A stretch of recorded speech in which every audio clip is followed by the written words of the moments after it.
Hello and welcome back to the Spotlight Games podcast for episode 141. Today we're talking about our initial impressions of the full release of Metaphor ReFantasio, the release of Dragon Age the Veilguard, and Life is Strange Double Exposure, and Concord developer Firewalk has been shut down. Joining me as always, my sweet dumpster boy, Cayman Darty. Cayman, how you doing? I'm doing good, Patrick. I got a question for you. I got a question for you too after you ask yours. Okay, great. Fantastic. I love when we get to start off with question time. Yeah. Okay, so I was having a conversation with some people the other day, and I'm curious on your take on this. Yeah. What do you feel about peeing outside? It's an interesting question. I think it's not something that I go out of my way to do, and it is also not something that I won't do. However, I feel like the only time I feel comfortable doing it is within 1,000 feet of a school. That's a joke. The only place I feel comfortable doing it is in the woods. Okay. Otherwise, I'm like, who might see me, and what list might I be put on?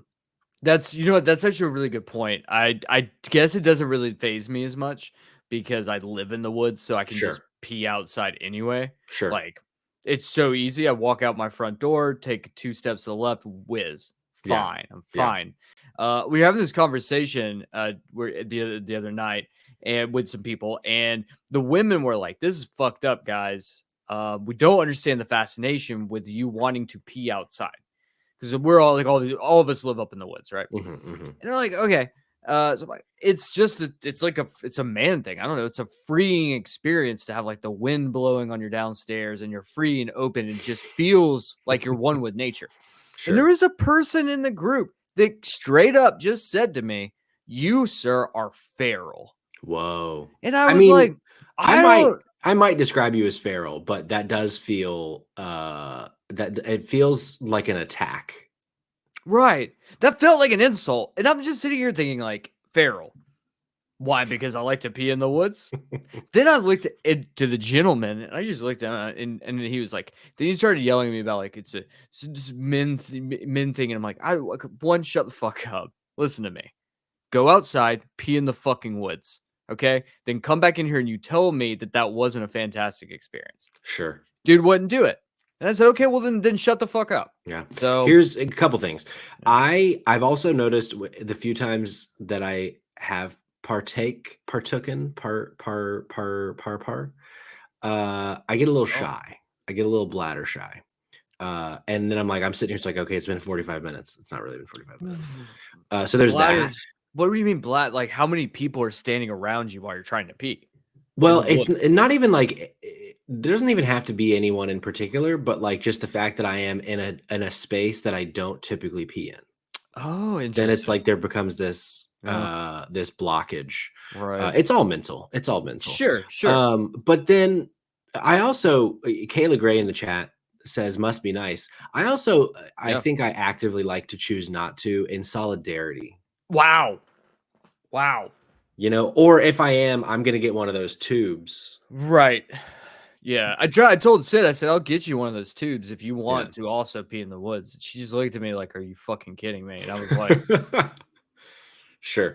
You know what? Not good enough. I'm not. My question to you. So your question to me was about peeing in the woods. My question to you is, do you ever just like sit around and think about Resident Evil 4?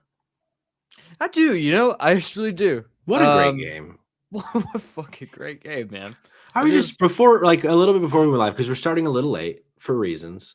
I accidentally fell asleep. And so my whole night got a little behind because it happens. It happens. And I was just sitting there cooking dinner, thinking about how good Resident Evil 4 is. It's a great game. What a great game. You're on the lake, you're being attacked by a lake monster, you're throwing spears into the mouth of a lake monster. Like, that's video games, man. You know what I always think about? I always think about how you can like one-shot an enemy with a golden egg. If you hit him in the face with it. Like, what a clever little thing. What a clever little thing. I love it when games do just clever little things in them. Also, to go back to the peeing conversation before we get into some housekeeping, Cognitive Clips in the chat says, it's all well and good until your son does it at the neighbor's house across the street and makes company. That's fair. And one might say, Cognitive, that you probably set a bad example by peeing. Yeah. You probably did it first. You probably went to your neighbor's house and peed off their back porch. It makes company. It's true. Well, bad, it's not his fault. It's not his fault. It's Jordan's fault. We got a lot of video games to talk about because this is the Spotlight Games podcast where each week we spotlight the latest and the greatest in the world of video games. You can get it by subscribing to our YouTube channel at Spotlight Games Pod or by searching for Spotlight Games in your favorite podcast app. And hey, you can be on the show by tuning in as we record live, just like Kayla Gray 6, just like Cognitive Clips. Thanks for being here, y'all. Tuesdays right here at 8 p.m.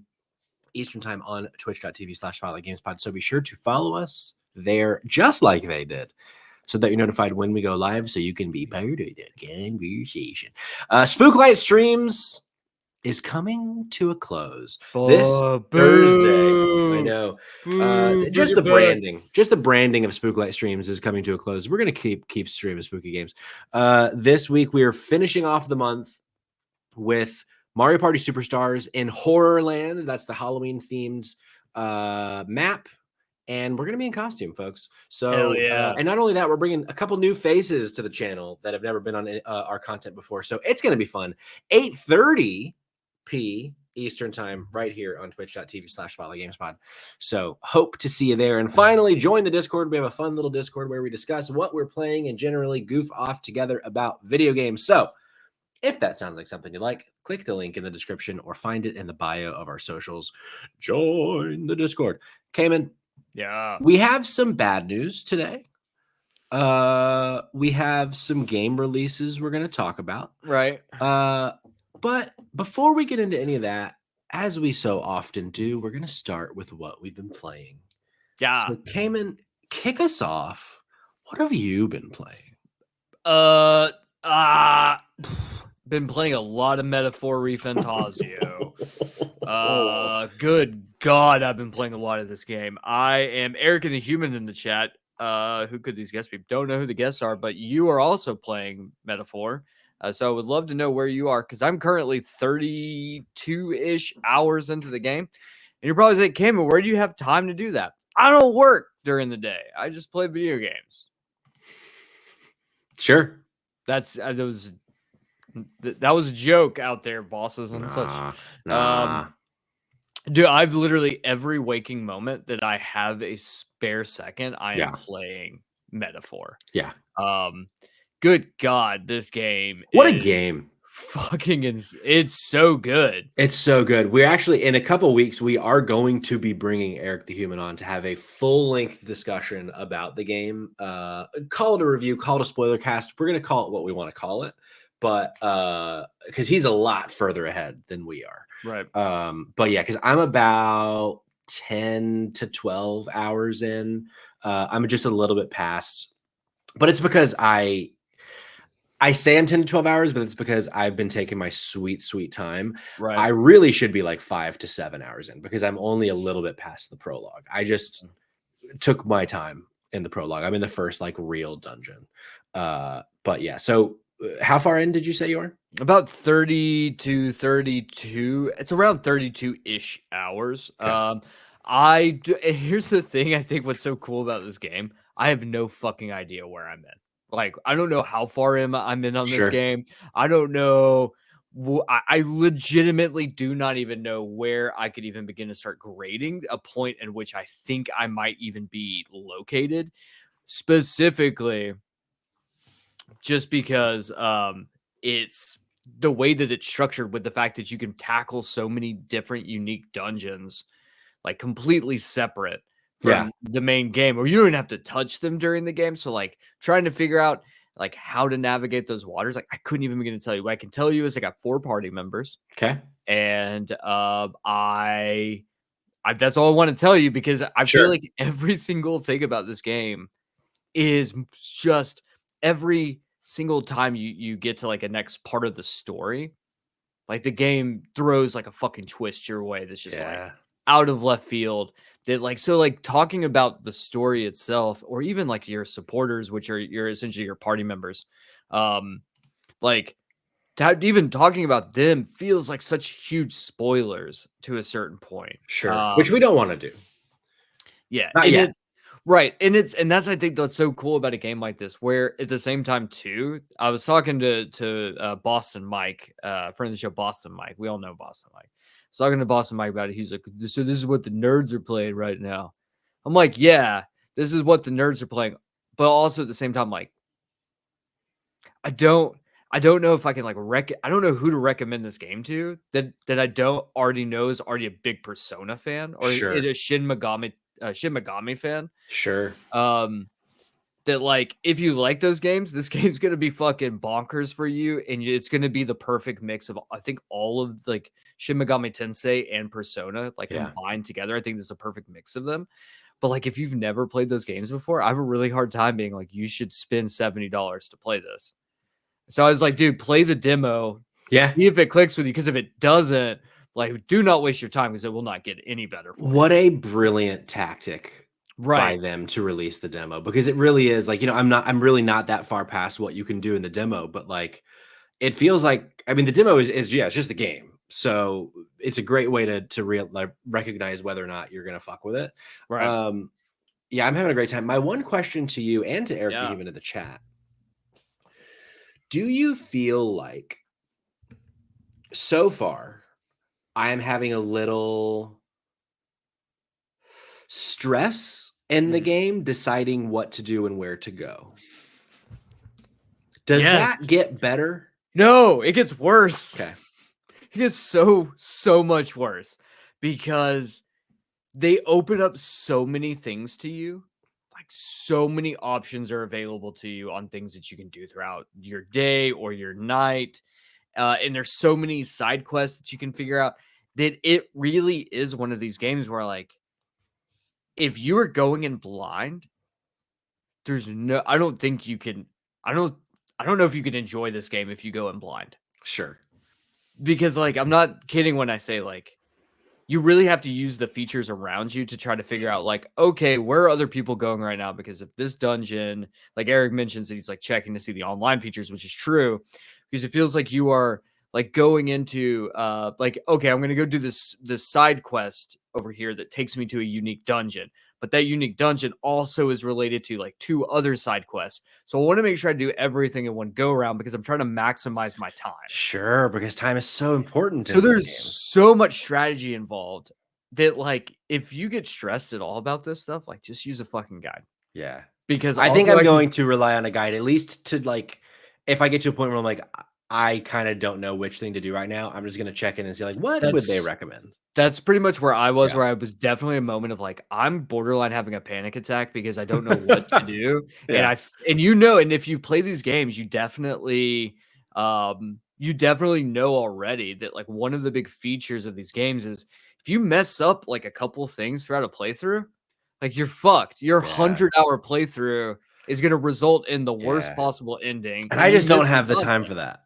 And I'm like, I refuse to be in a Yeah. Persona 4 Golden. That was the first time I played it. I missed the fact that like Adachi had to be you had to like max his Hmm. character. You had to max it Hmm. or you got the bad ending. I didn't realize that because I was like, he's kind of a dipshit. Didn't Yep. really care about his story, so I didn't really focus on him. And ended up biting me in the ass. So it's like next time around I had to play it. So I'm like, I'll never make the same mistake again. Yeah, for So what sure. I'm doing is, and some people might say like then the dumpster boy, this is treasonous to say, but I really think a persona like normal persona or any Shin Megami fan, Yeah, I think to a certain degree understands this too. I think so too. That I'm using a guide to essentially help me know where at big story moments, like where I need to be with like my stats. Sure. I'll figure out how to try to get to that point and make sure that I'm not missing anything big along the way. But like I'm not individually min maxing every single thing. Yeah. That being said though, I do feel like the further you get into this game, it becomes much more apparent that like you really have to start relying on certain in-game tools if Cool. you even at that point where I'm at where like I'm not using a guide for everything, but I am using it for certain things to make sure I'm not like fucking myself out of the good ending. Um but at the same time too, I'm also like having to really use the in-game tools like where is like levels of dungeons where people are clearing those dungeons so I'm not wasting time going to a place because a lot of these dungeons you have to spend like 2 days to get there. So Yeah. once you commit, I also have definitely been save scrubbing. Like, Oh, for sure. been save scumming the fuck out of it. If like I mess something up, I'll definitely go back to get like that Yeah, extra point.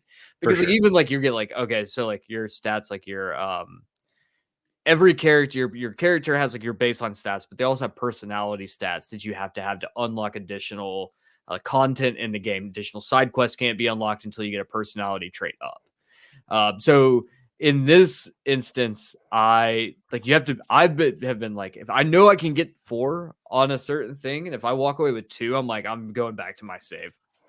Like going back to my save, doing it again because I need to get max 4, or there's a chance that later I'm not going to have enough to be able to unlock a thing. So it is very stressful. Yeah. I love this game, Patrick. It's so good. I am having a really good time with it. I'm being cautious to not accidentally fuck myself. Eric the Human says, is it confirmed there's a hidden true ending? I did just quickly Google, is there a true ending to Metaphor? And it does seem like there is. There is indeed, yes. And I tried not to read any more words because I Right. didn't want to spoil myself. So But there's something.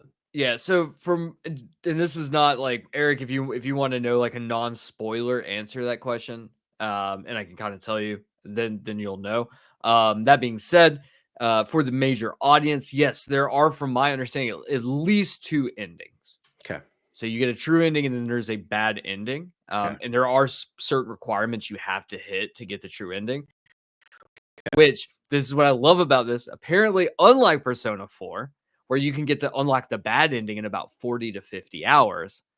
Apparently, the bad ending in Metaphor unlocks around 100 hours. Oh, good.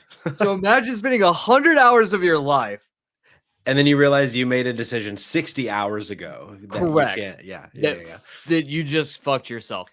That being said, it is unlike anything that you'll ever play. And that's why I love these games, because it really is. It's unlike anything you'll ever play.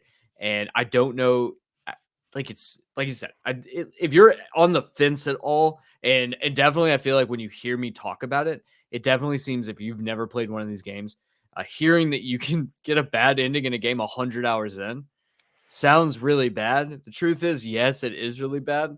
But like, go play the demo. For sure. Because certain people will play the demo and it will unlock this like itch in your brain that you didn't know you had. Yeah. And then you're just going to be like, I want to play every single game like this. Yeah, for sure. So, last thing on this game before we move on, new chatter, Gianni Di Crosta, if I'm saying that right. If I'm not, I apologize. Says, I'm 10 hours in and I still feel like I'm being bombarded with onboarding and tutorials. Does the game open up after the first dungeon? Yeah. So that first dungeon that you're in is 100% a tutorial.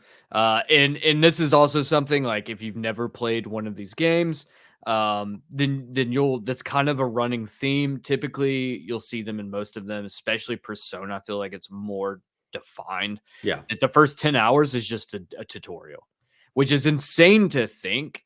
But believe me, once you get to a certain point, that first dungeon, especially the dungeon, if you're still in the dungeon from the demo, which you should be about 10 hours in. Yeah.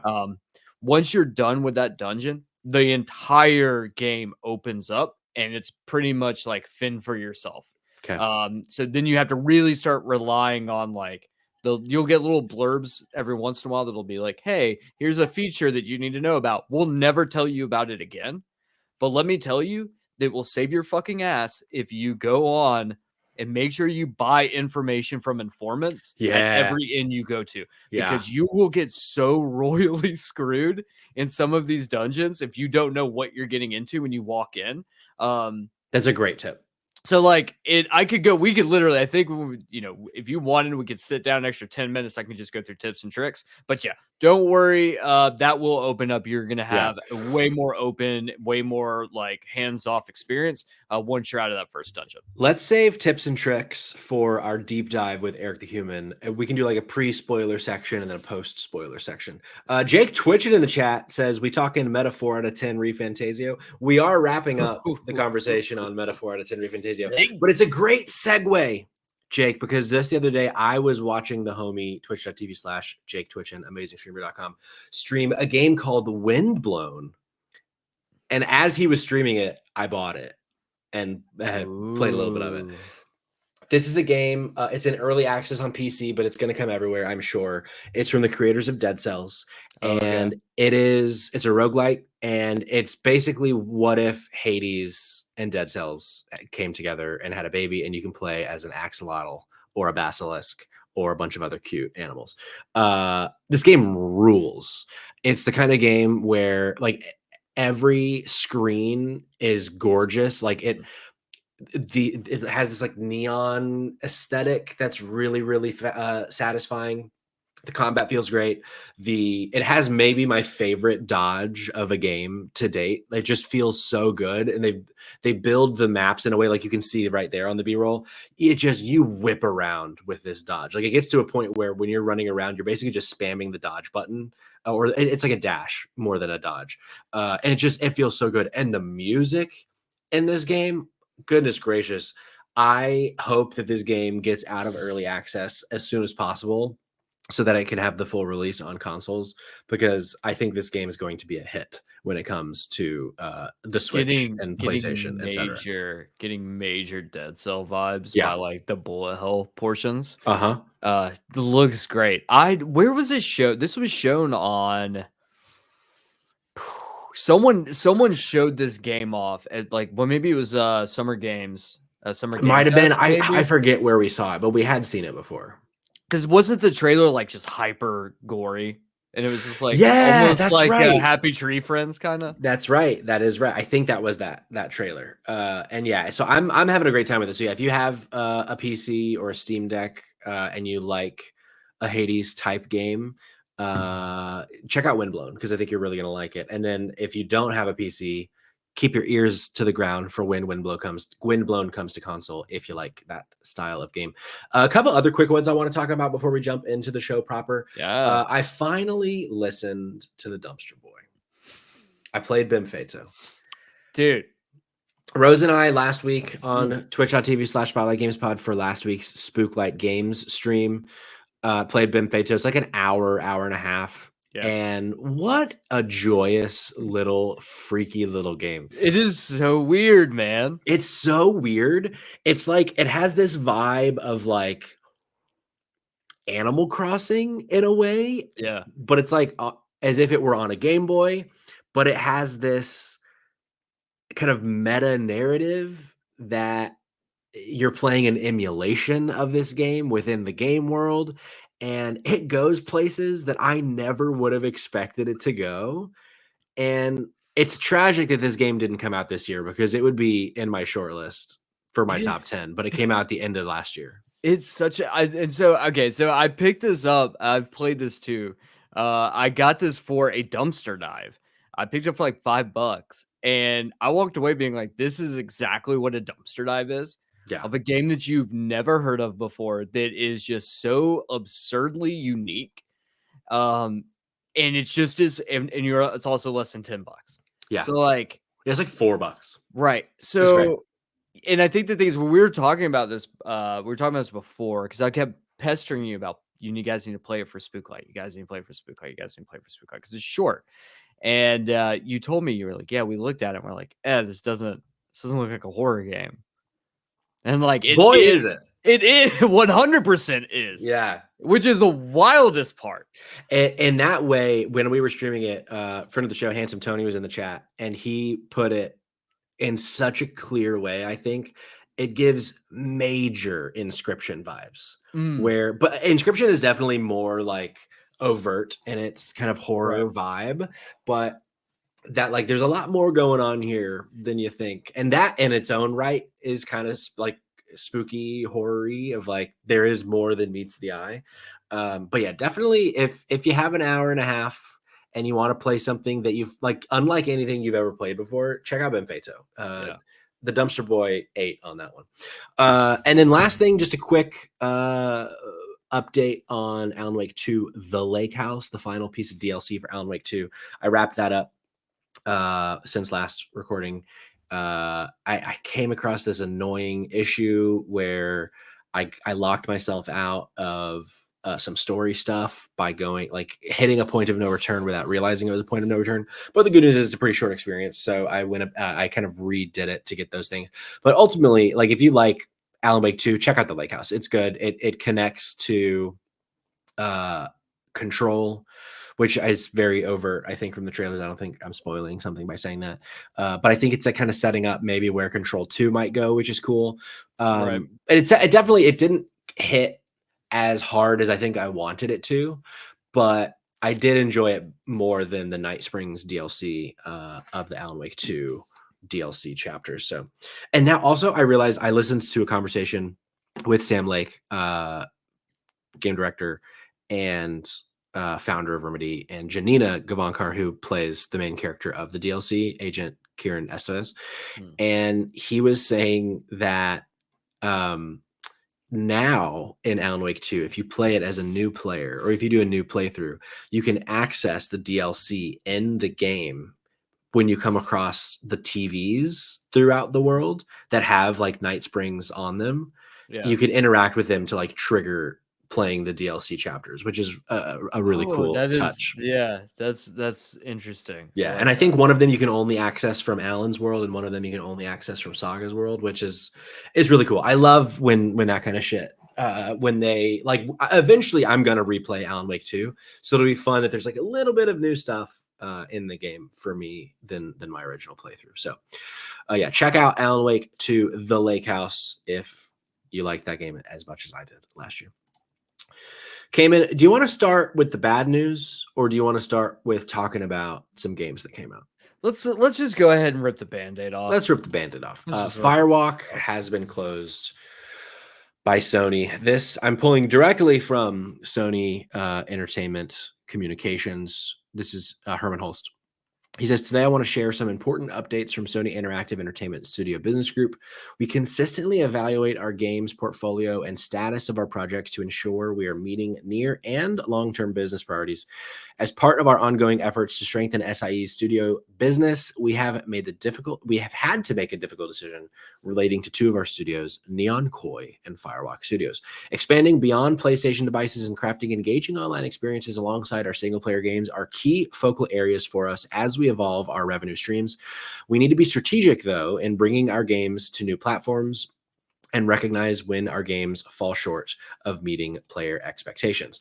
While mobile remains a priority growth area for the studio business, we are in the very early stages of our mobile efforts. To achieve success in this area, we need to concentrate on titles that are in line with PlayStation Studios' pedigree and have the potential to reach new players globally. With this refocused approach, Neon Koi will close and its mobile action game will not be moving forward. I want to express my gratitude to everyone at Neon Koi for their hard work and endless passion to innovate. Regarding Firewalk, as announced in early September, certain aspects of Concord were exceptional, but others did not land with enough players, and as a result, we took the game offline. We have spent considerable time these past few months exploring all our options.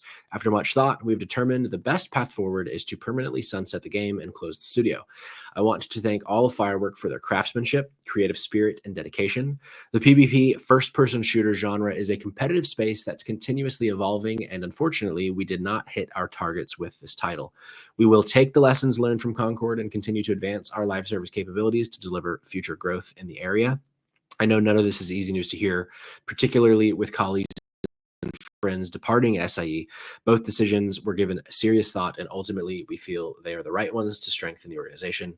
Neon Koi and Firewalk were home to many talented individuals, and we will work to find placement for some of those impacted within our global community of studios where possible.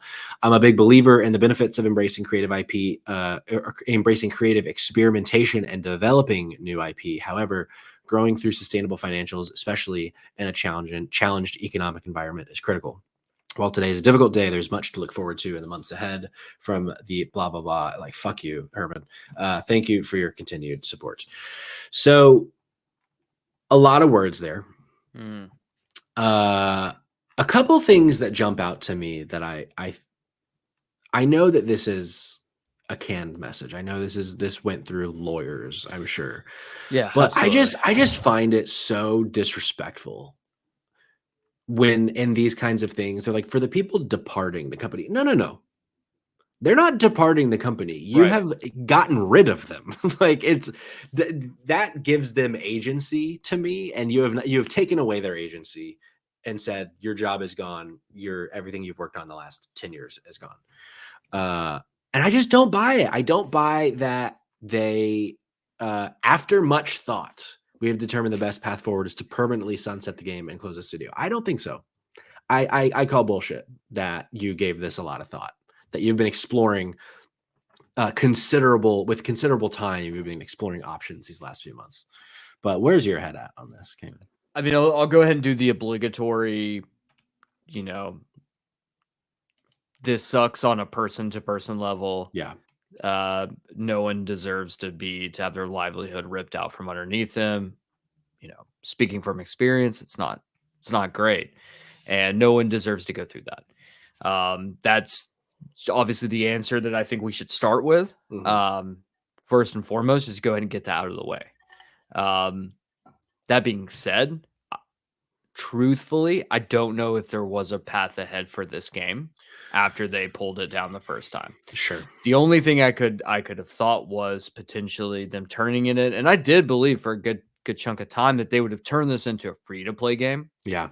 And then, released, you would be like, okay, well, you can get characters, you'll have 4 to start with. You can buy what you want, cosmetics, you can buy that kind of bullshit, right? And we hope that we recoup funds. So the fact that they're not doing that does make me believe, because Sony historically is, they want to make money. They want to make a lot of money. And if it doesn't hit a certain number, then they consider it a failure. Look at something like Days Gone. So I do think at a certain point, there probably were conversations about turning this into a free-to-play game, doing something to try to recoup some cash. The question now becomes, like, how little faith did Sony have in Firewalk that they weren't going to do that? Was there like motivations for tax purposes? Sure. But like, hey, we're getting this close to the end of the year. We know for tax reasons, makes more sense for us to shelve off this and these people XYZ, which is awful, by the way. I'm not trying to say that like that's okay. But like just coming up with some sort of response that makes sense for it. So that would be where I'm at, right? Just thinking like, okay, well, maybe at some point they were like, hey, we're not going to make our money back. We have to do this. It's the only thing I can think. I think that, I think it was a couple reasons. I don't think that this game worked. I think one, I think it's, I think that one of the reasons was because Sony did a really poor job with like marketing the game from the get-go. I think that they should not have launched this game at $40. I think that this really needed to be a game that came out as a free-to-play model. Something like look at what Overwatch 2 did. Like, sure. So I think they're being greedy, and I think that's a Sony problem, not a Firewalk problem. I think the other issue is that gamers fucking suck. Yes. And I think it's a split bag. I think it's 50-50 Sony's fault and 50-50 just the worst part of the gaming community's fault. Yeah. Because what happens is that these fucking dipshits over here, they start coming up with these, it's woke or it's blah, blah, blah, it's, whatever. And then they just start dunking on something. And then they go out of their way to try to make sure it cannot be successful, because they are so sad in their personal lives that like what people's livelihoods going up in smoke, like is the only thing that gives them life. So for those people, fuck you. Yeah. For Sony, I don't know, maybe fuck you too. Sure.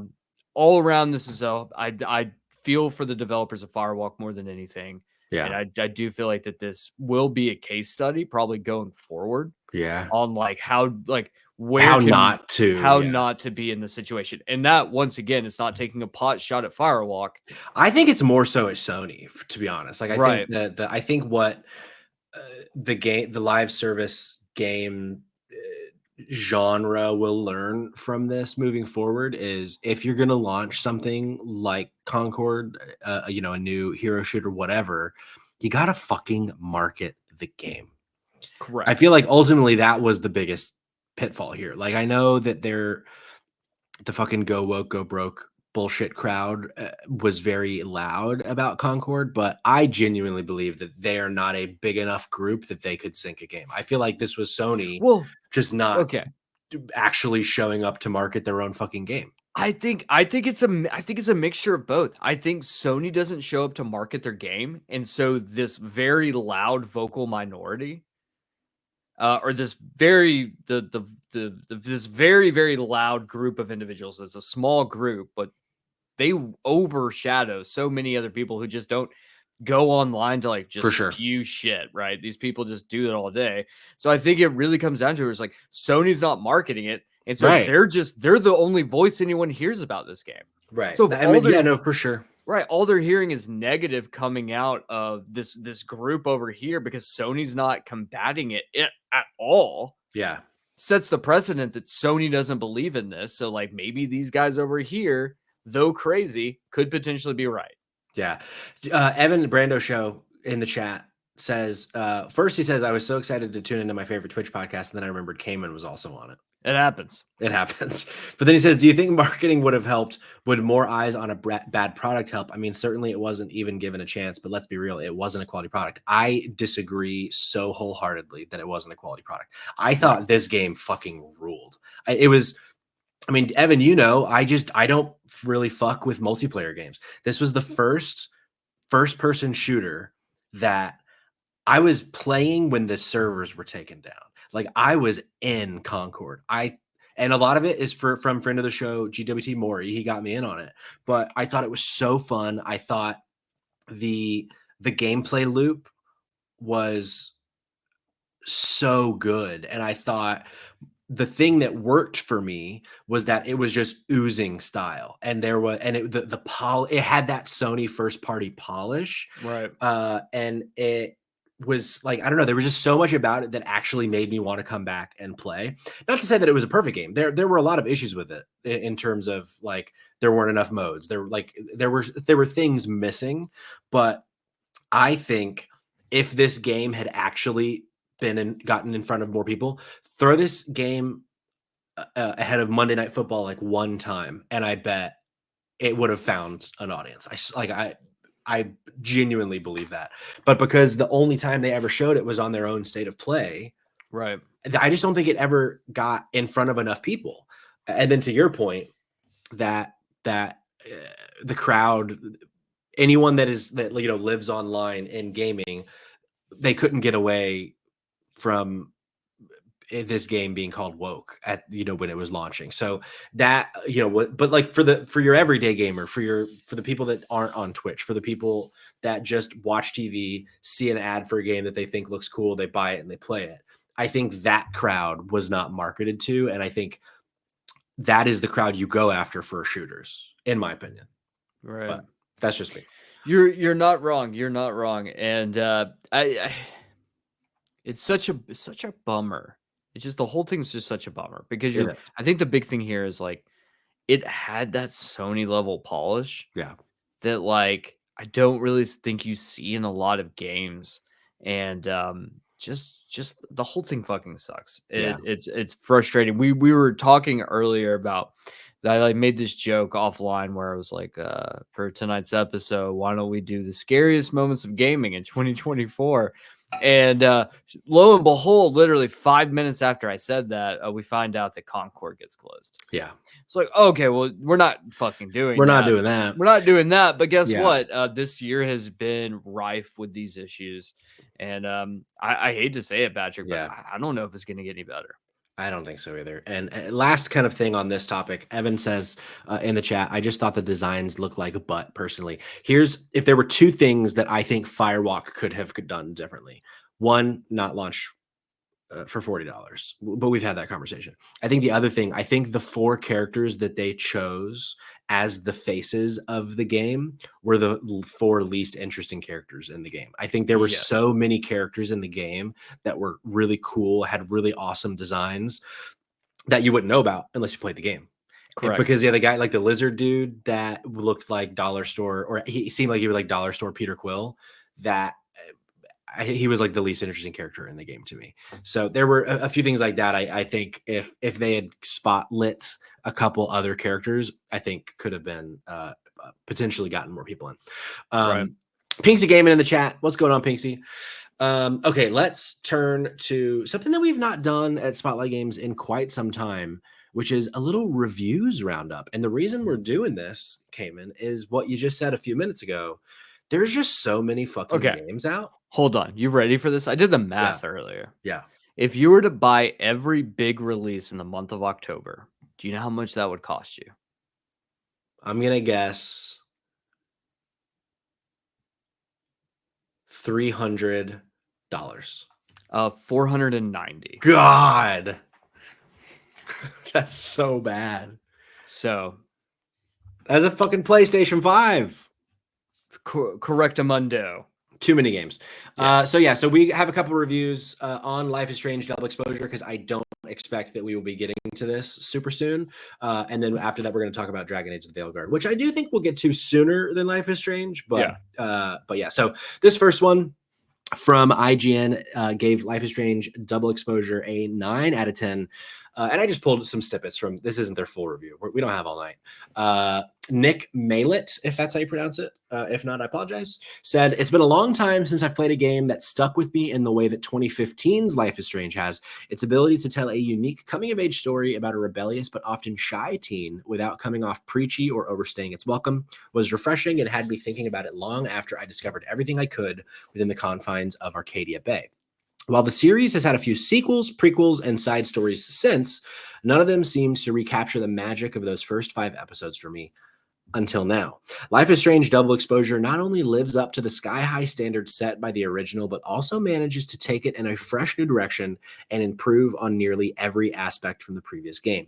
After several attempts to recapture what made the original Life is Strange so enduring, developer Deck 9 Games really knocked it out of the park with Life is Strange Double Exposure. It's a worthy sequel to a game that captured the hearts and minds of millions of people way back in 2015, myself included. The writing is great, the music is excellent, the cinematography and acting are top-notch, and Max's new powers are a fun and intuitive fit for its murder mystery structure. We also have one other review from The Gamer. This is Andrew King. Wasn't as positive as IGN was, gave it a 3.5 out of 5. Andrew wrote, this is a high point for Life is Strange's graphical and performance work, but it doesn't feel especially ambitious otherwise. The story is strong, but doesn't move the needle for branching path narratives. The setting is quite limited, offering only a chunk of Caledon University to explore, and the dialogue is still cheesy in the ways it has been since its inception. But maybe fans don't want this part of the series' identity to change, because what would it be without it? As modest as it is, it still accomplishes what it sets out to do. It's a good, fun Life is Strange game, and there isn't much else like that. It maintains the delicate balance between campy and comforting throughout, but you just can't help but notice that the tightrope is only a few feet off the ground. 2 questions for you, Cayman, based on what we heard from these 2 folks. Yeah. One, were you planning on eventually getting to Life is Strange? And if so, or if not, has either of these publications changed your mind at all? So I played the first Life is Strange. I didn't play. I want to say I played True Colors. Which was the second? The second one was just Life is Strange 2. Okay, but it was not related to Max. But it was not related to Max. That was a new. I think there might have been some universe relation in there. Okay, But so I didn't play that one, but I did play True Colors in the first Life is Strange. I like Life is Strange. I feel like it hits that niche spot, of like the Telltale kind of games, the kind of not walking sims, like narrative sims, whatever. I don't know what you would call it. Yeah, there's probably a particular term for this type of game. So I will eventually play it, mainly because it's a great game to platinum. Sure. They have fun platinum, so like that's a big driving force of why I played in the first place. I'm a little caught on this a little caught on the second review where the guy's like the dialogue is still hokey or whatever. It's sure. Like, that's the charm of these games. So like I'm a little on like that. Not saying that like look, if you don't like campy hokey kind of stuff, then like yeah, it's not gonna hit for you, but like you kind of expect that going into it. Kind of like how you expect anything from Cliff Bleszinski to have a fucking penis joke in it. Let's go. So Yeah, I don't know. Like, I'll play it eventually, but I can tell you right now, I am not playing it by the end of this year. Sure. Um, I hope to play it by the end of the year, but I might not make it there. So Metaphor is 100 to 120 hours. Yeah. Okay. Yeah. Dragon Age, which we'll talk about in a minute, is what they said it was going to be. What, 50 to 60? I think what I'm seeing is people are finishing at around 50 hours. Okay, around 50 hours. I'm trying to think, what are the other games that like I still haven't picked up? Silent Hill 2. Sure. Which is much shorter of an experience, but you're supposed to play Silent Hill 2 multiple times. Sure. To get all, that's kind of the catch. There's the multiple endings. There's too many fucking games. Too many fucking games. And Life is Strange is great, but like it's also one of those games where like I hate to say this, but like I also have to be cautious of like how much money I'm spending so that I make sure I can pay my bills. Yeah.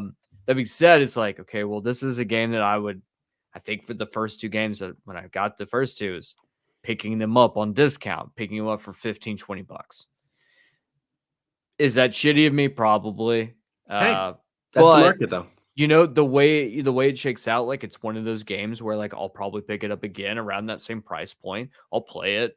I'll get the platinum. I'll enjoy it. Mm-hmm. But especially right now, like there's so much coming out. Thank fucking God Assassin's Creed Shadows got delayed. For real. Jesus. Because like that would have been another ludicrously long game around the same time. Yeah. And then there's other things that are like coming out that like, I still want to play, like I still want to get into or pick up. I mean, what else we have coming out? I mean, it doesn't stop anytime for soon. this. What I have on my little doc here, but it's probably not every game. We still like Dragon Age. We have, if you're interested in the Horizon Zero Dawn remaster, that's coming out, which I don't think we necessarily care about. Mario and Luigi Brothership. If it's got a new platinum trophy, baby, I'm on it. Dragon Quest 3 HD 2D, Lego Horizon Adventures, Slitterhead, Microsoft Flight Sim, Stalker 2, and Indiana Jones. Those are the ones that I have just on my doc. That alone is right there alone. If you have Game Pass, then great. You saved money on 2 of those games. Yeah. 3. Which one was the third? Microsoft, Stalker, Indiana Jones. Stalker. Okay, never mind. You're right. Yeah. Well, actually, I assume Stalker. So like, but if you're just paying outright, for everything you just said. Yeah. That's hundreds of dollars. Yeah, my issue too, like I love Life is Strange. True Colors was, I think, like top 3 for me the year it came out. I just found that game so endearing, and it fixed a lot that I had issues with the original on, specifically like performance related, graphics related, that kind of thing. But yeah, with my issue, there are just still so many games that I haven't even finished that I want to finish. Right. Like right now I'm playing Metaphor like you are. I'm about to start Dragon Age when that drops. So I think what I'm going to try to do is have Metaphor be my handheld game and Dragon Age be my When does your Portal game. When does your Portal come in? Portal comes in the week of my birthday. So sometime around like Are you playing Metaphor on Steam Deck? I am. I'm playing it remote play from my PlayStation. That's fun. Yeah, so I'm getting trophies. Although actually I'm a little concerned because none of the trophies that I should have popped from the prologue demo have popped. But then someone on Reddit was like, if they don't pop after the end of the first dungeon, then you're in trouble. But mine didn't pop until the end of the first dungeon. So I'm like, I'm hoping that they'll all pop then. But yeah, I have that. And then I still really want to play Prince of Persia, The Lost Crown. And then there are just so many other games that, I want to play Neva. Then there are a bunch of other games that I have started a little bit that I want to, like 1000X Resist. Maybe I'll go back to Silent Hill 2. Like I have like 5 or 6 Final Fantasy 7 Rebirth. I still have I haven't even started Final Fantasy 7 Rebirth. I mean, for you, like you're fucked if you want to try to start that game. It's so big. It's criminally big. And that's, I think, the problem why I didn't start it. I was like, kept being like, I'm not going to get it. I'm not going to get it until I know I have time to play it. But this year, I feel like has been so busy. Yeah, I want to finish Star Wars Outlaws. Like I haven't even started. I haven't get that. So I'm like, well, I'm actually gonna wait on that one to drop because I know it's gonna drop like significantly for Christmas. So for sure. I might even end up with a physical copy just because I know it'll be cheaper that way too. That's true. Which is one of the great things about Black Friday is you end up getting deals on physical copies of random shit. But That's true. Yeah, that point though, it's like, God damn it. Like, I will say, to your point, Metaphor being like handheld game, so fucking good on the Portal. Oh, it's so good handheld. Plays I can't so wait to get good. it on the Portal because like the Steam Deck remote play works fine, but I can't wait for a new Steam Deck because it is kind of like one of the worst ergonomical devices that's ever been made. It's just so big and clunky and like it's a Game Gear. Like if you ever had a Sega Game Gear in the 90s, like it is a Game Gear. It's so big and it just I could kill somebody with a Steam Deck. It's so heavy. So I'm excited to get the Portal because I can't wait to move to that. But yeah, I was kind of hoping because the initial reports on Life is Strange Double Exposure when the first 2 episodes dropped were like, y'all, we got an all-timer here. And then what I'm hearing is episodes 3 through 5, it kind of loses its way a little bit, doesn't quite stick the landing for some people. So the fact that its Metacritic is only a 72 right now, like I'm not going to make space for it, but I do still really want to play it. That's where I'm at with Life is Strange.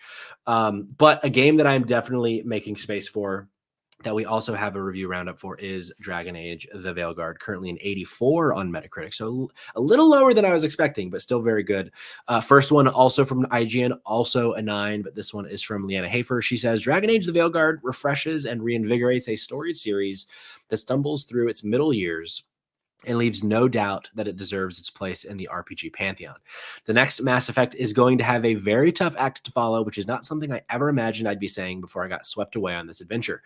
Enjoyable action combat, a fantastic cast of allies, and sweeping story arcs all their own, top-notch cinematics, and moving, nuanced character writing are the wings on which this triumphant dragon soars, pulling out all the stops in a whirlwind tour of Northern Thetis and capping it with a terrific finale that's built on memorably tough choices and consequences.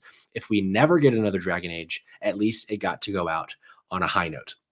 And then other side of the coin, Jordan Midler at VGC gave this a 3 out of 5 and says, Dragon Age The Veilguard has strong characters, but gameplay stuck in the past. BioWare's latest RPG feels like it doesn't take enough gameplay risks. With the modern action RPG space, Dragon Age The Veilguard feels fine. It's a game that is never overtly bad, but it's also only very fleetingly amazing. We particularly enjoyed its cast, but the majority of things you're asked to do with them are disappointingly repetitive. There are moments of spectacle and longer main missions that show potential, but overall, we were left feeling like BioWare hasn't evolved with the times. Dragon Age The Veilguard feels like BioWare playing it too safe. While it nails what it does best, like the excellent cast and interpersonal relationships, from a gameplay perspective, it feels out of date. Their pros were excellent cast, great visuals, best-in-class character creation, and its cons were dull mission design, lifeless world, simple puzzles. I'll tell you this, Cayman. I hope to God I don't agree with Jordan Midler on this game. Right. Because as we have said on this show before, calling a game dull, it's like the biggest crime you can do. It's like to say a game is boring. Its design is repetitive and boring. Ugh, that scares me. But then the way Leanne at IGN writes about it sounds like this game fucking rips. Right. So I do feel like as a Dragon Age boy, I do feel like I'm hoping that this captures me like it captured Leanna, and I feel like it will. But yeah, Evan, I agree with you. Boring is the worst thing a game can be. Correct. Yeah. I don't know. I'm not super worried about that review, to be honest with you. Yeah. I think I mean, then that's one thing I will say, like, I think that we this year in particular, we have been inundated with like some just absolute banger RPGs. Yeah. Not saying like last year we didn't. I mean, obviously Baldur's Gate 3 kind of like set the bar, like the gold standard. And I was worried that a lot of people would look at Veilguard, and it kind of sounds like that there might be a little bit of that in that Jordan Miller review, where it's like, did what Baldur's Gate 3 do like shift Western RPGs? Like, is the expectation now going to be something like that? And I feel like where Dragon Age, I don't think has done a fantastic job, or EA or BioWare hasn't done a fantastic job. Not that I think necessarily like it's required of them to do this, but to like explain how this game is different. Then like, because I do think like that's where you're gonna run into some issues when you have like how big of a success Baldur's Gate was. Yeah. And it's been a long time. I mean, it's been what, over a decade now that since Dragon Age Inquisition. Yeah, that was 14, I think. So like it's Dragon Age Inquisition comes out 10 years, give or take.